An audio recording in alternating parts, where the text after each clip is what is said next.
तिलवा कहाँ मर गया? तू जल्दी से मेरे लिए एक गिलास पानी लेकर आ। जमींदार की आवाज सुनकर गबरू जैसे ही जमींदार की ओर कमरे में बढ़ा, तभी तिलवा उसके सामने आ गया।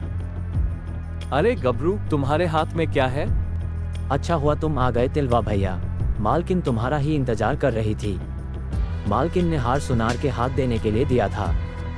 गबरू मैं दे आता हूँ, तुम जाकर तब तक जमींदार साहब को पानी दे देना। तिलवा भैया मैं भी 5 मिनट में आता हूँ।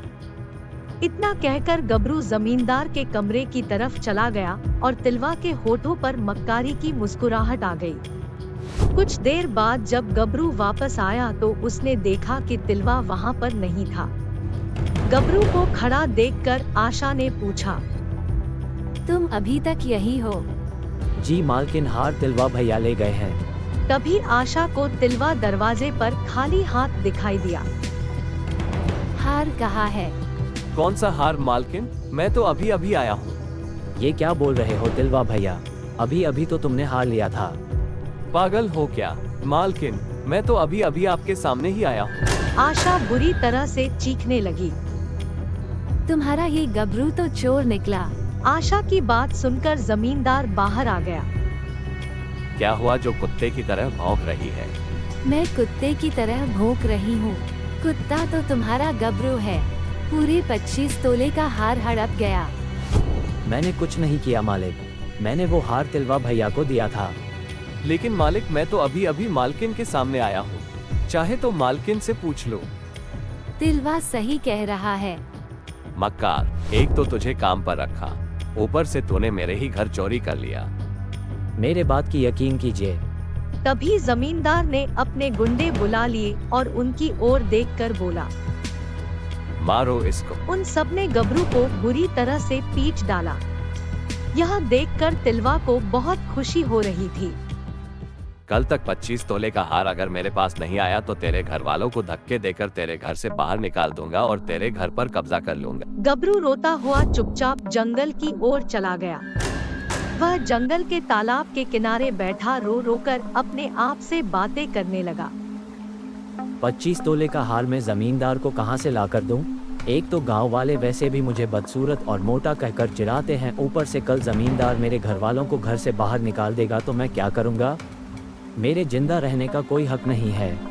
इतना कहकर गबरू तालाब में छलांग लगाने ही वाला था कि तभी उस तालाब से एक धुआं उठा और एक बेहद भयानक चेहरे वाली चुड़ैल उसके सामने आ गई। चुड़ैल को देखकर गबरू बिल्कुल नहीं डरा। यह देखकर चुड़ैल को बड़ा आश्चर्य हुआ। यह तालाब मेरा है। मुझे देखकर अच्छे अच्छों की सिकती पिट्टी गुम हो जाती है। तुझे डर नहीं लग रहा? नहीं, क्योंकि तुमसे ज्यादा बदसूरत तो मैं हूँ। मुझे तुमसे डर क्यों लगेगा? किसने कहा कि तुम मुझसे ज्यादा बदसूरत है? गांव वालों ने। चुड़ैल अपनी आंखें बंद कर लेती है और अपने जादू के जोर से गबरू के साथ हुई घटना को देख लेती है। तू मरना चाहता है? हाँ, मेरे जीने का कोई मकसद नहीं है। एक काम करो, तुम ही मुझे मार दो। नहीं, पहले तालाब में डुबकी लगा। डुबकी लगाने से ही तेरी मौत हो जाएगी। चुड़ैल की बात सुनकर गबरू दौड़ता हुआ तालाब में कूद जाता है, मगर जैसे ही डुबकी लगाकर अपना सर उठाता है तो देखता है कि वह लंबा हो चुका था और एक सुंदर युवक में परिवर्तित हो चुका था। अब उसके सामने कोई चुड़ैल नहीं बल्कि सुंदर स्त्री खड़ी थी, क्योंकि वह तो एक सुंदर नौजवान में बदल गया। तुम तो एक चुड़ैल थी, ये सब क्या है? मैं एक परी हूँ। तुम्हारा साफ दिल देखकर मुझे तुम पर दया आ गई। यह तालाब जादुई है। इतना कहकर उस सुंदर स्त्री ने एक सोने का भरा कलश गबरू को दे दिया। ये तो पूरा सोने का भरा हुआ है। मैं इतने सोने का क्या करूँगा? तुम्हें अब किसी की गुलामी करने की जरूरत नहीं है। इस सोने से तुम जमींदार का कर्ज चुका देना। गबरू खुश होता हुआ अपने घर की ओर चला गया। अगले दिन वह जमींदार के पास जाकर 25 तोले के बराबर सोना उसे दे दिया। कुछ ही दिनों में गबरू ने जमींदार से बड़ी हवेली अपने गांव में बनवा ली और मुखिया की बेटी से उसका विवाह हो गया। यह देखकर तिलवा अंदर ही अंदर जल भुन जा रहा था। वह चंपा को यही बता रहा था। काला नाटी, पता नहीं इतना सुंदर और धनवान कैसे बन गया। तुमने तो उसे चोरी के केस में फंसाकर बाहर निकलवा दिया था, मगर हवेली से बाहर निकलकर तो उसकी किस्मत चमक गई। अरे उसे मैंने तेरे लिए ही तो फंसाया था, तुझे ही तो नौलखा का हार चाहिए था। नहीं, सच तो ये कि तुम शुरू से ही उससे जलता था। लेकिन तुमने ही तो कहा था चाहे चोरी करके लाओ, डाका डालकर लाओ, लेकिन मुझे नौलखा का हार चाहिए। अगर मैं तुमसे ये बोलती कि मेरे माता पिता को जाकर मार दो तो क्या तुम मार देते? ये कैसी बातें कर रही है? सही बोल रही हूँ मैंने तुम्हारे जैसा घटिया आदमी कभी नहीं देखा। इतना कहकर चंपा ने तिलवा का दिया हुआ हार तिलवा के मुंह पर फेंक दिया। ये लोग तुम्हारा चोरी के पैसों से खरीदा हुआ हार, मैं राजेश से शादी कर रही हूँ।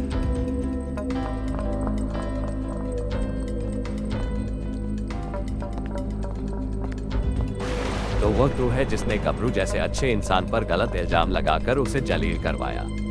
मुझे तुमसे यह उम्मीद नहीं थी। इतना कहकर जमींदार ने वह हार तिलवा से छीन लिया और अपने आदमियों से बोला, देखते क्या हो, कुचल डालो और मार मार कर भरता बना दो इसका।